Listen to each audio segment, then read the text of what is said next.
L type ZCH resonance converter जिसमें अपने mode 3, 4 और मोड 5 करेंगे। मोड 3 ये सर्किट हम कर चुके हैं, जिसमें ये वाला सर्किट हमारा रेजोनेंस सर्किट होता है और ये सर्किट हमारा फिल्टर सर्किट होता है। डायोड हमारा यहाँ पे इस कैपेसिटर का पैरेलल में कनेक्टेड होता है और स्विच, इंडक्टर और कैपेसिटर एक साथ सीरीज में कनेक्टेड होते हैं, और जो कि जीरो वोल्टेज और जीरो स्विचिंग प्रोवाइड करने के लिए यूज किया जाता है। ये होता है हमारा रेजोनेंट कन्वर्टर। अब इसमें मोड 3 कर रहे हैं। देखिए मोड 3 में ये जो सर्किट है सेम मोड 2 जैसा ही है, जैसे मोड 2 था, लेकिन इसमें डिफरेंस क्या होगा, मोड 3 में भी इतना ही सर्किट वर्क कर रहा है जितना मोड 2 में वर्क कर रहा था। मोड 2 में भी इतना ही सर्किट वर्क कर रहा था पहले भी, तो लेकिन अब करंट की डायरेक्शन चेंज हो जाएगी। अब क्या होगा कि जो कैपेसिटर है इसकी अपर प्लेट पॉजिटिव होगी और लोअर प्लेट नेगेटिव होगी।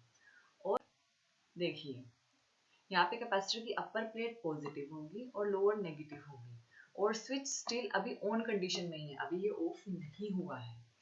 तो करंट हमारा एक यहाँ से दो करंट पास होंगे। एक करंट तो सोर्स से इंडक्टर की तरफ इस तरह से, जो कि होगा IL इंडक्टर करंट से शो करेंगे, और एक करंट ऑपोजिट कैपेसिटर के ऑपोजिट डायरेक्शन में फ्लो होगा, यानी कि कैपेसिटर से इस डायरेक्शन में करंट फ्लो होगा, यानी इस तरह से।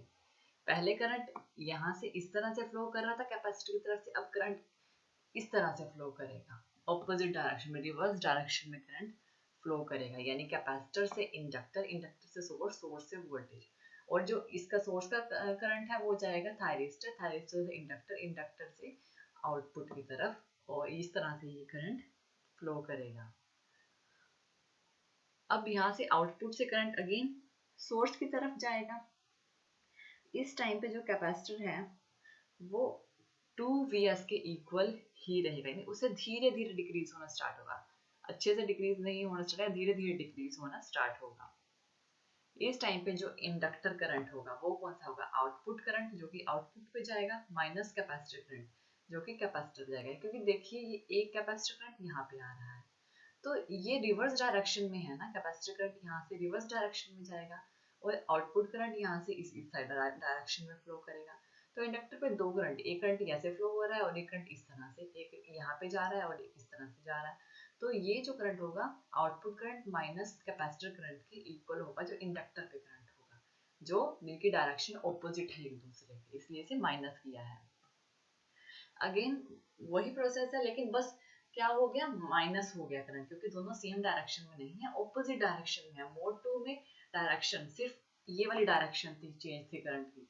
मोड 2 में इस तरह से फ्लो कर रहा था, मोड 3 में ऑपोजिट डायरेक्शन में फ्लो करेगा। तो output current, capacitor current is equal to Im sine omega naught t के इक्वल होगा। तो यहाँ पे इन दोनों को, दोनों के बीच में माइनस साइन है तो बीच में माइनस साइन लगा देंगे, और मोड 2 में प्लस था, ये दोनों करंट प्लस हो रहे थे, मोड 3 में दोनों माइनस हो रहे हैं। अब हम देखते हैं इसके वेव फॉर्म्स। देखिए इस पॉइंट के बाद क्या होगा, इंडक्टर करंट यहाँ से डिक्रीज होना स्टार्ट हो जाएगा और डिक्रीज होके आ जाएगा 0 पे, और जो कैपेसिटर वोल्टेज है वो नियर अबाउट 2Vs के इक्वल ही रहेगी। जब मोड 3 कंप्लीट होगा वो तब थर्ड पार्ट तक आ जाएगी, जो सोर्स वोल्टेज है उसके थर्ड पार्ट तक आ जाएगी, इसको Vc3 से डिनोट करेंगे इस पॉइंट पे। इस टाइम पे ये Vs के इक्वल ही है, और इस टाइम पे डायोड के अक्रॉस अभी कोई करंट फ्लो नहीं हो रहा, तो डायोड करंट स्टिल 0 ही रहेगा। ये जो टाइम होगा इसको T3 से डिनोट करेंगे, T3 टाइम में ये हो रहा है। और जो कैपेसिटर करंट है, देखिए कैपेसिटर करंट की डायरेक्शन ना ऑपोजिट हो गई, रिवर्स हो गई, इसलिए कैपेसिटर करंट नेगेटिव में चला जाएगा, रिवर्स डायरेक्शन में चला जाएगा, क्योंकि पहले वो यहाँ से अपनी पॉजिटिव पहले वाली डायरेक्शन में फ्लो कर रहा था, फिर रिवर्स डायरेक्शन में फ्लो करने लग गया, इसलिए ये रिवर्स चला गया। स्विच इस टाइम पे ऑन कंडीशन में ही है, इसलिए जो स्विच होगा, थायरिस्टर वोल्टेज होगी, स्विच पे जो हमने यूज किए हैं थायरिस्टर GTO या जो भी हमने थायरिस्टर MOSFETs, थायरिस्टर ट्रांजिस्टर जो भी यूज किए हैं, उसकी वोल्टेज क्या होगी इस टाइम पे 0 होगी, उसके अक्रॉस कोई वोल्टेज ड्रॉप नहीं होगी। ये है हमारा मोड 3। मोड 3 के बाद मोड 4 में आएंगे। मोड 4 में क्या होगा, यहाँ पे जो कैपेसिटर वोल्टेज होगी वो Vc3 के इक्वल हो जाएगी, इसको इसको हम VC3 से डिनोट करेंगे। यहाँ पे जो पार्ट होगा वो VC3 से इसलिए डिनोट करेंगे। मोड 4 में स्विच क्या हो जाएगा, ऑफ हो जाएगा। देखिए ये ओपन हो गया, ऑफ कंडीशन में आ गया।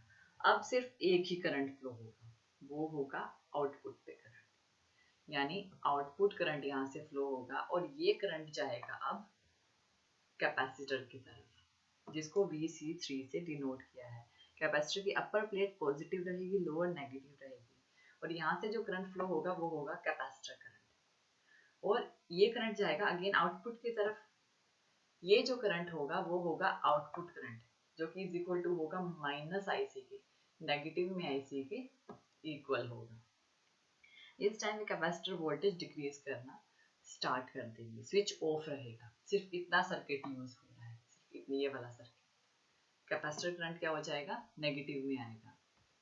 इसकी वेवफॉर्म देंगे तो देखिए यहाँ पे जो इंडक्टर करंट है, इंडक्टर करंट यहाँ पे 0 हो गया। तो इस पॉइंट के बाद इंडक्टर के करंट क्या हो जाएगा, 0, क्योंकि इंडक्टर से कोई करंट फ्लो नहीं हो रहा है, क्योंकि मोड 3 के बाद स्विच क्या हो जाता है, ऑफ हो जाता है इस पॉइंट पे। तो इंडक्टर में कोई करंट फ्लो नहीं होगा, इंडक्टर करंट क्या हो जाएगा, 0 हो जाएगा। और कैपेसिटर वोल्टेज क्या होगी, देखिए आउटपुट से कैपेसिटर की तरफ फ्लो कर रहा है करंट, लेकिन सोर्स से कोई करंट नहीं जा रहा, तो वोल्टेज डिक्रीज होना स्टार्ट हो जाएगी। और डिक्रीज होके, यानी कि ये जो कैपेसिटर वोल्टेज VC3 से जिसे डिनोट किया था वो डिक्रीज होके 0 पे आ जाएगी। इस टाइम में हमारे मोड 4 में वो डिक्रीज होके 0 पे आ जाएगी, और ये होगा हमारा T टाइम पीरियड में, T4 टाइम पीरियड, जैसे T4 से डिनोट किया गया है, इसको T4 से डिनोट करेंगे। और जो डायोड करंट होगा, देखो डायोड के क्रॉस अभी भी कोई करंट फ्लो नहीं हो रहा है, तो डायोड करंट अभी भी 0 ही रहेगा। और जो कैपेसिटर करंट है, कैपेसिटर करंट इस टाइम पे नेगेटिव में माइनस VS, माइनस जो आउटपुट करंट होगा, सोर्स तो नहीं, तो सोर्स से तो कोई करंट फ्लो हो ही नहीं रहा है, तो जो कैपेसिटर करंट होगा वो माइनस आउटपुट करंट के इक्वल होगा, जो कि नेगेटिव में रहेगा, क्योंकि वो जो मोड 3 था वो रिवर्स डायरेक्शन में चला गया था, जिसका मतलब वो नेगेटिव में रहेगा, जो कि माइनस आउटपुट करंट के इक्वल होगा। जितना आउटपुट करंट होगा उतना ही कैपेसिटर करंट होगा नेगेटिव में। और इस टाइम पे स्विच ऑफ हो गया है, यहाँ पे स्विच ऑफ हो गया, तो थायरिस्टर के अक्रॉस वोल्टेज ड्रॉप होगी, जो कि हमारे सोर्स वोल्टेज के इक्वल होगी, लेकिन ये नेगेटिव से इंक्रीज होना स्टार्ट करेगी। देखिए इस टाइम में जो थायरिस्टर की जो वोल्टेज है वो नेगेटिव से इंक्रीज करना स्टार्ट करेगी। ये होगी हमारी थायरिस्टर की वोल्टेज। ये है, इसमें जो मोड 4 होता है, इसमें इसमें क्या होगा कि थायरिस्टर की जो मोड, इस थायरिस्टर की जो क्रॉस जो वोल्टेज ड्रॉप होगी वो सिर्फ इंक्रीज होगी एक मैक्सिमम पॉइंट तक, जहाँ पे वो स्टेबल होगी, जिस पॉइंट तक सोर्स वोल्टेज तक, जो कि इंक्रीज होगी। और ये वाला जो पॉइंट होगा वो होगा VS माइनस VC3, यानी VC3 minus source minus V3, इस पॉइंट से इंक्रीज होना स्टार्ट होगी और सोर्स वोल्टेज तक सिर्फ इंक्रीज होगी। ये है हमारा मोड 4। मोड 5, ये है मोड 5। मोड 5 में जो कैपेसिटर है वो कंडक्ट को, उसके क्रॉस करंट फ्लो होना बंद हो जाएगा, क्योंकि कैपेसिटर जो होगा वो इस टाइम पे वोल्टेज जो होगी वो 0 हो जाएगी, और जो नेगेटिव में करंट फ्लो हो रहा था, नेगेटिव आउटपुट करंट के, वो भी 0 हो जाएगा। तो कैपेसिटर से करंट फ्लो होना बंद हो जाएगा और डायोड के थ्रू करंट फ्लो होना स्टार्ट हो जाएगा। स्विच ऑफ ही रहेगा, यानी अब कैपेसिटर की जो वोल्टेज है वो भी 0 हो जाएगी, कैपेसिटर करंट भी 0 हो जाएगा, तो कैपेसिटर क्या हो जाएगा, कट जाएगा, और यहाँ से डायोड के थ्रू करंट फ्लो होना, क्योंकि करंट को तो पाथ चाहिए फ्लो होने के लिए, वो कैपेसिटर से नहीं तो डायोड से करंट फ्लो करेगा। तो जो आउटपुट करंट है अब डायोड से फ्लो करेगा। डायोड इस टाइम पे कंडक्टिंग कंडीशन में आएगा, फॉरवर्ड बायस होगा, और यहाँ से जो करंट फ्लो होगा वो होगा डायोड करंट, जो कि आउटपुट की तरफ जाएगा। इस तरह से मोड 5 में जो क्या करंट फ्लो होगा। अब जब हमारा डायोड कंडक्टिंग कंडीशन में, देखिए कैपेसिटर की वोल्टेज 0 हो गई, करंट भी 0 हो गया, तो करंट ने पास ढूंढा डायोड की तरफ, यानी डायोड को कंडक्ट करवाने के लिए, तो इस टाइम पे डायोड कंडक्टिंग कंडीशन में आ जाएगा। जो इंडक्टर करंट है वो स्टिल जीरो ही रहेगा। इंडक्टर से अभी भी, क्योंकि स्विच ऑफ रहेगा, यहाँ पे स्विच स्टिल ऑफ है, तो इंडक्टर से अभी कोई करंट फ्लो नहीं होगा।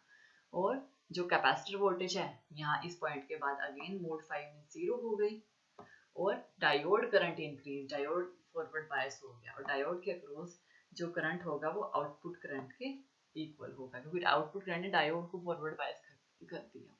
और कैपेसिटर करंट इस टाइम पे क्या, जब जीरो हुआ तब डायोड कंडक्टिंग कंडीशन में आया। यहाँ से कैपेसिटर करंट क्या हो जाएगा, जीरो।